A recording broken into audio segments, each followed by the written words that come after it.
ओम श्री परमात्मा नमः। मैं प्रोफेसर हरि हृदय अवस्थी अपने परम पूज्य गुरु जी वेद मूर्ति तपोनिष्ठ गीता उपनिषद पुराण और धर्मशास्त्र के विशेषज्ञ प्रोफेसर पंडित भगवत शरण शुक्ल जी के साथ में आप सभी का Awasthi Ayurveda anatomy yoga and spirituality channel पर हार्दिक स्वागत करता हूं। हम लोग गीता के 14वें अध्याय में हैं और 24वां श्लोक है जो स्वस्थ व्यक्ति के लक्षणों के बारे में चर्चा है इसमें। तो गुरु जी उसकी व्याख्या करेंगे, तो हम लोग चलते हैं गुरु जी की ओर। नमोस्तुनंताय सहस्रमूर्तये सहस्रपादाक्षशिरोरुवाहवे सहस्रनाम्ने पुरुषाय शाश्वते सहस्रकोटियुगधारिणे नमः।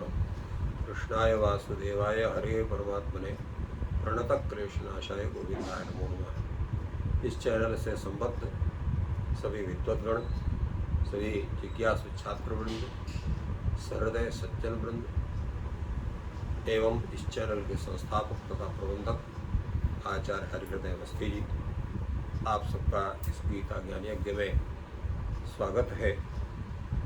आज हम लोग 14वें अध्याय के 24वें श्लोक पर चर्चा करेंगे, जो है सम दुख सुखा स्वस्थ समलोष्टाश्व कांचन तुल्य प्रिया प्रियो धीरस तुल्य निंदात्म संस्तुति। ये बहुत ही महत्वपूर्ण श्लोक है। वस्तुतः ये संपूर्ण मनोविज्ञान की चिकित्सा इस श्लोक में दी गई है। हमारा जो मन है उसके उद्वेजक कारण कौन है, जिससे वो अशांत होता है या क्षुब्ध होता है। तो उसके लिए जिन्होंने बताया कि दुख भी हमको उद्वेलित करता है, सुख भी उद्वेलित करता है। साथ साथ जीवन में जब वस्तु का अभाव हो जाए, जिसको हम ये कह सकते हैं कि गरीब शब्द जिसको हम उसका प्रयोग करते हैं, अथवा अत्यंत धनी हो जाए, तो उन दोनों अवस्थाओं में व्यक्ति का मन उद्वेलित होता है। सुख में भी उद्वेलित होता है। अत्यधिक सुख होने पर व्यक्ति को उसके सुख के संरक्षण पर चिंता होती है, इसलिए मन उद्वेलित होता है। ठीक इसी तरह से अत्यंत दुख हो जाए तो दुख के कारण उद्वेलित होना स्वाभाविक है। उसी तरह से व्यक्ति जब अभावग्रस्त होता है तो अनेक प्रकार की चिंताएं उसके मस्तिष्क को प्रभावित करती हैं, और अत्यंत धनी भी हो जाए तो भी चिंताएं उसको प्रभावित होती हैं, धन के संरक्षण में, धन के उपयोग इत्यादि को लेकर। ठीक इसी तरह से व्यक्ति का जब कोई प्रिय वस्तु की संप्राप्ति या प्रिय से मिलन होता है तो उसमें ही मन उद्वेलित होता है, और उसी तरह से अगर अप्रिय की संप्राप्ति हो जाए तो भी मन उद्वेलित होता है। हमारी कोई बहुत प्रशंसा करे तो भी मन उद्वेलित होता है, और अगर हमारी कोई निंदा करे तो भी उद्वेलित होता है। तात्पर्य यह है कि जो हमारे अनुकूल परिस्थितियां हैं उससे भी मन उद्वेलित होता है, और जो हमारी प्रतिकूल परिस्थितियां हैं उनसे भी मन उद्वेलित होता है। तो ऐसी अवस्था में मन की स्वस्थता नहीं बनेगी, और जब मन की स्वस्थता नहीं बनेगी तो शरीर भी स्वस्थ नहीं रहेगा, और मन और शरीर दोनों के अस्वस्थ होने से व्यक्ति का जो बुद्धि का जो स्वरूप है, उसके जो आत्म तत्व का स्वरूप है, वो भी शांत स्वरूप उसका नहीं बनेगा।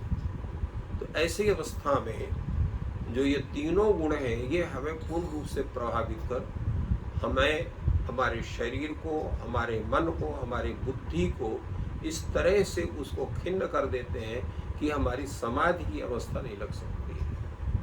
तो ऐसी अवस्था में हमें क्या करना चाहिए? भगवान इसके लिए अत्यंत सुंदर एक सूत्र प्रस्तुत करते हैं कि हमारी स्थिति कब स्वस्थ बन सकती है। भगवान ने कहा सम दुख सुखा, जब दुख में और सुख में हमारी समान बुद्धि हो। अब बड़ा मुश्किल है कि दुख और सुख में समान बुद्धि कैसे हो सकती है। किसी को अंदर दुख का पहाड़ टूट पड़ा हो, उसको कहे इसको भी सुख की तरह समझो, तो अगर उसकी शक्ति होगी तो आपको मारने के लिए तैयार हो जाएगा, या कुछ नहीं करे पहले तो गाली अवश्य देगा। तो ये उसकी एक दुख की अवस्था में शिक्षा भी किसी भी काम नहीं आती। इसी तरह से अत्यंत सुख की अवस्था हो तो निश्चित है व्यक्ति को कुछ न कुछ दुर्भिमान अभिमान भी होता है, उससे भी वो त्रस्त हो करके वो अपने अनेक प्रकार के भाव को प्रकट करता है। तो इसलिए भगवान ने कहा कि सुख सम सुख दुख सुखा, व्यक्ति की दोनों अवस्थाओं में तुल्यावस्था होनी चाहिए। ये तुल्यावस्था कब बनेगी? ये तुल्यावस्था तभी बनेगी जब आप सुख और दुख को दोनों भगवान की कृपा मान लें। दुख को भी भगवान की कृपा मानिए, सुख को भी भगवान की कृपा मानिए। तो सुख और दुख दोनों भगवान की कृपा कैसे हो सकते हैं? उस पर कहा, भगवान ने कहा कि ऐसा है कि जब आप भगवान की मानते हैं कि भगवान जो करते हैं अच्छा ही करते हैं, तो सुख दे रहे हैं तो उसको तो आप अच्छा समझते हैं, जो दुख दे रहे हैं उसको अच्छा आप क्यों नहीं समझते हैं? दुख होता है हमारे पाप कर्मों के अपाकरण के लिए, दूर करने के लिए। जब हम दुख भोगते हैं तो हमारे पाप नष्ट होते हैं। तो इसलिए भगवान ने कहा सुख दुख सम सुख दुख सुखा। दूसरा कहा भगवान ने कि समलोष्टास्म कांचना, अर्थात विपन्नावस्था में भी हमको भगवान की कृपा समझना चाहिए और संपन्नावस्था में भी हमको भगवान की कृपा समझना चाहिए। तभी हम विपन्नावस्था में और संपन्नावस्था में दोनों में हम सुखी हो सकते हैं। इसके लिए भगवान ने कहा समलोष्टाश्म कंचना, अर्थात जो लोष्ट है, ढेला है, मिट्टी का एक ढेला है, उसमें भी वही बुद्धि आपको होना चाहिए। कंचन अर्थात स्वर्ण में भी वही बुद्धि होनी चाहिए। दोनों को समान स्थिति होना चाहिए। जो मिट्टी का ढेला है वो विपन्ना अवस्था का प्रतीक है, और जो स्वर्ण है, कांचन है, वो संपन्ना अवस्था का प्रतीक है। दोनों अवस्थाओं में हमारी सम बुद्धि होनी चाहिए, सम स्थिति होना चाहिए। दोनों को भगवान की कृपा माननी चाहिए। इसी प्रकार तुल्य प्रिया प्रिय, प्रिय भी आपको भगवान की कृपा है, आपकी प्रशंसा हो रही है, लोग आपको अच्छा कह रहे हैं, आपके प्रिय लग रहे हैं, वो भी आपको वही स्थिति होनी चाहिए। और अप्रिय वस्तु की संप्राप्ति में भी आपको समान अवस्था होना चाहिए। और दूसरा भगवान ने कहा तुल्य निंदात्म संस्तुति, आपकी कोई निंदा करे या आपकी कोई स्तुति करे, आपकी प्रशंसा करे, उस अवस्था में भी तुल्य होना चाहिए। तो ऐसा जो धीर व्यक्ति है वही स्वस्थ हो सकता है। स्वस्थ का मतलब क्या है? स्वस्मिन तिष्ठति स्वस्था, स्व शब्द से आत्मस्थ, आत्मस्थ होना। स्वस्थ का तात्पर्य क्या है? आत्मस्थ होना। तो जब आत्मस्थ व्यक्ति होगा, धीर होगा, धीर का तात्पर्य क्या है?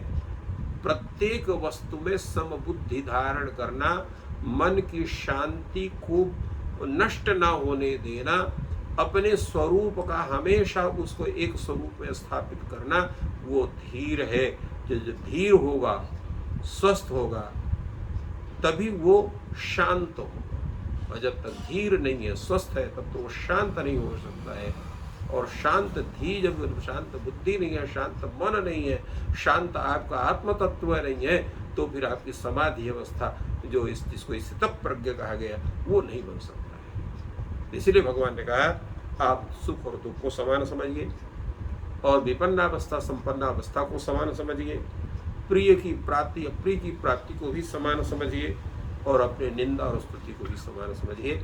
तभी आप धीर हो सकते हैं, तभी स्वस्थ हो सकते हैं, तभी स्थित प्रज्ञ हो सकते हैं, और तभी जो है गुणातीत होकर के उस मोक्ष पदवी को प्राप्त कर सकते हैं। तो इस प्रकार गुरु जी ने व्याख्या की।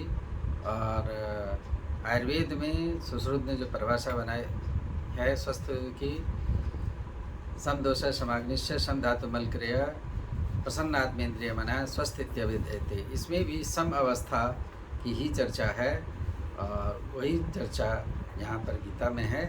आप सब को ईश्वर स्वस्थ रखें और आपका दिन शुभ हो।